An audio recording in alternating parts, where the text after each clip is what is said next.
ভালো আছো? ভালো আছি, ভালো আছো তো? হ্যাঁ হ্যাঁ, আগের দিন দেখছিলাম খালি খালি, আজকে দেখলাম ভর্তি।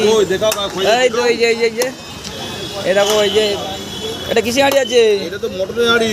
ও, একটা পিস তুলো তো দেখি। এই তো যেগুলো দিচ্ছি কাস্টমার, সেগুলো কাস্টমার দিচ্ছি সবাই। কত টাকা এটা আছে পিসের? 150 গ্রাম। 150 গ্রাম, বাহ বাহ।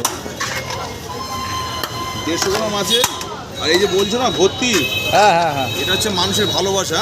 হ্যাঁ। উজ্জ্বলদা, প্রথম কথা উজ্জ্বলদা যেমন ভালো মানুষ। হ্যাঁ হ্যাঁ, এই যে আমাদের ইমরান ভাই আজকে সার্ভিস করছে হাঁড়ি কাটা বাদ দিয়ে। ভাই ভালো আছো? হ্যাঁ ভালো আছে। এই যে আমাদের ভাই আছে দীপঙ্কর ভাই। বলি কিছু কি কাটছো? চিকেন কাটছি। চিকেন, আচ্ছা আচ্ছা, চিকেনের পিস তোলো তো। চিকেনের পিস দেখাতে হবে? হ্যাঁ দেখাও, দেখি কেমন।